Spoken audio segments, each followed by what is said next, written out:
વિજુબેન. ક્યાંથી આવવાનું? ફતેપુર અશોકનગર. શા માટે રાખી હતી માનતા? એટલે આને બહુ ડેન્ગ્યુ થઈ ગયો હતો અને લોહીના ટકા ને બધું ઓછું થઈ ગયું હતું. એટલે મેં કીધું 2-3 વખત રિપોર્ટ કરાય પણ નોર્મલ નતા આવતા. પછી મેં એવું કીધું કે કોકાના મેલડીમાં, બહુચરવાળા મેલડીમાં મારી વહુને રિપોર્ટ સારા આવશે, નોર્મલ આવશે તો મારી ઉતાર શરીફળને ચુંદડી ચડાવીશ. બરોબર. એ માનતા રાખીએ પછી પછી સારું થઈ ગયું.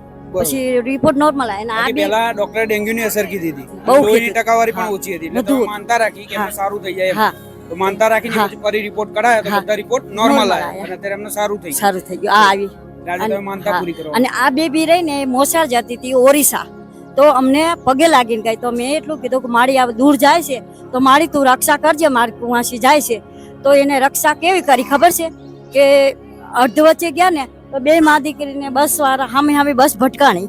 તો આ વહુ રહીને એને બસ આમ ભટકાણીને એટલે આ કૂદી અને આ છોકરી લઈ અને આમ પડી ગઈ તો બચી ગઈ અને બીજા થોડાક ઓલા થઈ ગયા એટલે માએ બચાવી લીધી. મેં કીધું કે માં તું આગળ જજે. એ જે એક્સિડન્ટ થઈ એ બસમાં બેન હતા અને દીકરી પણ હતી નાની. પણ બસ ને બારી કૂદી નીકળી ગયા. 2 મા દીકરી બચી ગયા. એ બહાર નીકળી ગયા અને બીજા બધા ત્યાં આગળ હતા એ 2-3 જણા હા મરી ગયા. બરોબર. માતાજીને તમે પ્રાર્થના કરીને મોકલ્યા હતા એમને, તેમને બચાવી. હા, મેં કીધું આ દીકરી મને પગે લાગીને જાય તો મારી તું બચાવજે ને તું આગળ જજે. તો મારી ઈ ટાણે ગઈ આગળ. જીવ બચાવ્યો માતાજી. બચાવી, બેને બચાવ્યો. આ બધું કયા માતાજીની કૃપા? મેલડી માની, ખોખાના મેલડી માં. રામ રામ. રામ રામ.